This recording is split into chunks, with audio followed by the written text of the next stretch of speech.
किन्नर चुड़ैल। गोरखपुर नाम का एक गांव हुआ करता था। उस गांव में ज्यादा लोग नहीं रहते थे। उस गांव में एक गर्भवती विधवा औरत रहती थी। उस औरत का नाम कमला था। कमला अपने घर में अकेली रहती थी।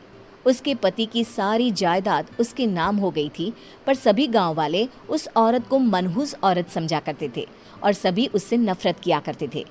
एक बार कमला राशन की दुकान पर खाने का सामान खरीदने जाती है। भैया जी, जरा 1 किलो दाल चावल देना। अरे हाय हाय हाय हाय हाय हाय! अरे मनहूस औरत, मेरी दुकान में अपशुगन करवाने आ गई क्या? हैं? चल जा यहाँ से। मैं कुछ नहीं देने वाला हूँ तुझे। भाग भाग यहाँ से, चल जा, निकल। भैया जी, ऐसा मत कहिए। मैं गर्भवती हूँ, मुझे खाने की बहुत जरूरत है। मुझे खाना दे दीजिए। दुकानदार कमला को वहां से धक्के मारकर भगा देता है। तभी कमला रोते रोते उस गांव के किन्नरों के इलाके में आ जाती है। गांव वाले किन्नरों को उसी इलाके में रखा करते थे, क्योंकि वो लोग किन्नरों को पसंद नहीं करते थे और उनके इलाके में रहने से मना करते थे। तो किन्नरों ने उसी गांव में अपना एक इलाका बना लिया था। जब किन्नर लोग देखते हैं कि एक गर्भवती महिला रोते रोते उनके इलाके में आ गई है, तो सारे किन्नर कमला के पास जाकर उसका हाल पूछने लगते हैं। क्या हुआ बहन, तुम्हारी गर्भवती अवस्था में इतनी बुरी हालत कैसे है? तुम रो क्यों रही हो? तुम डरो मत, हम तुम्हें कोई नुकसान नहीं पहुंचाएंगे। तुम शांत होकर सब बताओ कि हुआ क्या है। मैं कमला हूँ। मैं गांव के दूसरे इलाके से आई हूँ। 2 महीने पहले ही मेरे पति की मौत हुई है। मुझे गांव के लोग मनहूस मानते हैं, क्योंकि मैं विधवा हूँ और गर्भवती भी।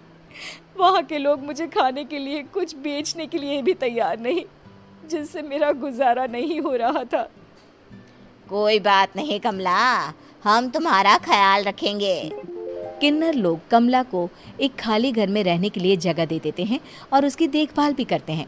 कुछ ही महीने बाद कमला अपने बच्चे को जन्म देती है, पर अफसोस, कमला बच्चे को जन्म देते ही अपनी जान गंवा देती है। जब सब किन्नर बच्चे को देखते हैं तो बहुत खुश हो जाते हैं, क्योंकि वो बच्चा भी किन्नर ही था। कमला ने एक किन्नर बच्चे को जन्म दिया था। अब इस बच्चे की देखभाल कौन करेगा? हम तो इस बच्चे को गांव के दूसरे इलाके में भी नहीं भेज सकते। और तो क्या हुआ, इस बच्चे की माँ नहीं रही तो हम इसे पालेंगे। अब ये हमारे इलाके में रहेगा, हमारे साथ रहेगा। फिर वो किन्नर उस किन्नर बच्चे को गोद ले लेते हैं, उसका नामकरण कराते हैं। उस किन्नर बच्चे का नाम शक्ति रखा जाता है। देखते ही देखते शक्ति बड़ी होने लगती है। उसके रंग रूप बहुत सुंदर थे। वो बहुत सुंदर किन्नर दिखती है। एक दिन शक्ति एक किन्नर से पूछती है, माँ जी सुनिए ना, ये गांव के दूसरे इलाके में भी तो लोग रहते हैं, तो हम वहाँ क्यों नहीं जाते? हम उनसे अलग क्यों रहते हैं? शक्ति, क्योंकि वो लोग हमारे जैसे नहीं, वो लोग हमें पसंद नहीं करते, इसीलिए हम उनसे अलग रहते हैं। क्यों? वो हमें क्यों पसंद नहीं करते? मुझे एक बार उस इलाके में जाना है। मैं एक बार वहाँ जाकर घूम कर आऊँ। शक्ति, खबरदार, जो तू उस इलाके में कभी भी गई तो अपनी जान नहीं गंवाना चाहती तो उस इलाके में कभी कदम भी नहीं रखेगी, समझी? इतना कहकर वो किन्नर वहाँ से चली जाती है। शक्ति उस किन्नर की बात सुनकर बहुत रोती है। माँ जी, ऐसा कैसे कह सकती हैं? उन्होंने इतनी सी बात के लिए मुझे इतना डांटा। अब तो मैं उस इलाके में ज़रूर जाऊंगी। फिर एक दिन शक्ति गांव के दूसरे इलाके में चुपके से जाती है। ये लोग तो हमारे जैसे ही इंसान हैं, तो ये हमसे नफरत क्यों करते हैं? जब शक्ति उस इलाके में पहुंचती है तो गांव के सारे आदमी उसके रूप से मोहित हो जाते हैं। वो लोग ये अंदाज़ा नहीं लगा पाते कि वो किन्नर है। शक्ति की सुंदरता देखकर सारे गांव वाले उसकी तारीफ करने लगते हैं। तभी गांव का चक्कर लगाने गांव के जमींदार का बेटा हर्ष वहां पहुंचता है। हर्ष भी दिखने में बहुत सुंदर होता है। जब हर्ष ने शक्ति को देखा तो वो भी उससे मोहित हो गया, और जब शक्ति की नज़र हर्ष पर पड़ी तो वो हर्ष को देखकर मोहित हो गई। आपको पहले कभी इस गांव में देखा नहीं। इस गांव में आप नए हैं क्या? जी नहीं, वो मैं बस। तभी शक्ति बोलते बोलते रुक जाती है और मन में सोचने लगती है, अगर मैंने इनको बता दिया कि मैं दूसरे इलाके से आई हूँ तो वो समझ जाएंगे कि मैं किन्नर हूँ, इसलिए मुझे इनसे झूठ ही बोलना पड़ेगा। शक्ति हर्ष को कहती है, जी हाँ, मैं इस गांव में नई आई हूँ, यहाँ अकेली रहती हूँ। वैसे आप कौन है? आप भी इसी गांव में रहते हैं? जी हाँ, मैं इस गांव के जमींदार का बेटा हूँ। आपको किसी भी चीज की जरूरत पड़े तो आप मुझे बता देना, मुझे अच्छा लगेगा।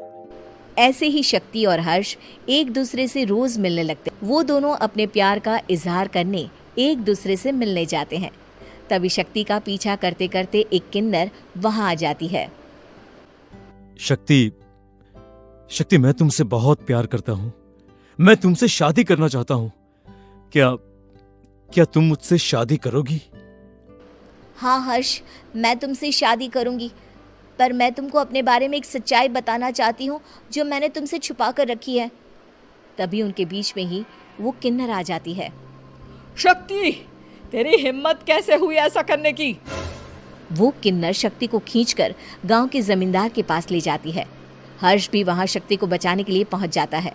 जमींदार शक्ति और हर्ष के प्यार के बारे में सुनकर गुस्से में आ जाता है और शक्ति को गांव के बाहर निकालने की सजा देता है। शक्ति ये बात सहन नहीं कर पाती और कुएं में कूदकर अपनी जान दे देती है।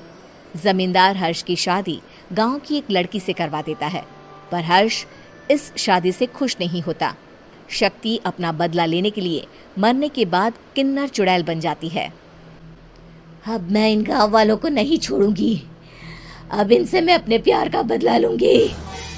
किन्नर चुड़ैल गांव वालों को परेशान करना शुरू कर देती है। एक बार वो रात को गांव के खेतों में पहुंच जाती है और वहां आग लगा देती है।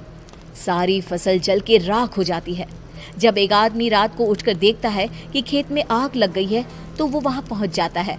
वो देखता है कि खेतों के बीचों बीच एक किन्नर चुड़ैल खड़ी है और वहां खड़े होकर ताली बजा रही है। गांव वाला किन्नर चुड़ैल को देखकर बेहोश हो जाता है। जब सुबह उस आदमी को होश आता है तो वो सीधा जमींदार के पास जाता है। अरे जमींदार साहब, अरे वो किन्नर चुड़ैल ने मेरी सारी फसल जला दी। अब मैं क्या करूंगा? क्या होगा मेरा? जमींदार चुड़ैल किन्नर का नाम सुनते ही सब कुछ समझ जाता है। अब वो बहुत डर जाता है। उसी रात को जब जमींदार डर के मारे अपने कमरे में सो नहीं पाता, तभी वहां अचानक से किन्नर चुड़ैल आ जाती है। किन्नर चुड़ैल जोर जोर से जमींदार के आगे खड़ी होकर हंसने लगती है और ताली बजाने लगती है। जमींदार उस डरावनी किन्नर चुड़ैल को देखकर बहुत डर जाता है। तूने मेरे साथ बहुत बुरा किया, अब मैं तुझे जान से मार दूंगी। नहीं नहीं नहीं नहीं नहीं, मुझे माफ कर दो, मुझे मत मारो। मैं कभी ऐसा दोबारा नहीं करूंगा।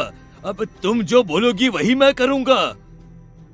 ठीक है, मैं चाहती हूँ कि किन्नर इलाका गांव के इलाके से जुड़े और गांव का कोई भी आदमी किन्नर समाज से द्वेष ना करे, उससे नफरत ना करे, नहीं तो मैं सारे गांव को मार दूंगी। और तुम गांव में एक नया कानून बनाओ कि अगर किसी ने भी किन्नर समाज को हानि पहुंचाने की कोशिश भी करी या इनसे भेदभाव करने की भी कोशिश करी तो उनको कड़ी से कड़ी सजा मिलेगी। हाँ हाँ हाँ हाँ, मैं ऐसा ही करूंगा। तुम जो बोलोगी वो मैं करूंगा, पर मुझे जाने दो प्लीज। तब वो किन्नर चुड़ैल वहां से चली जाती है। गांव का जमींदार किन्नर चुड़ैल का कहा मानते हुए दोनों इलाकों को एक कर देता है और नया कानून भी लागू कर देता है। तब से वहां किन्नर समाज और बाकी गांव वाले शांतिपूर्वक रहने लगते हैं।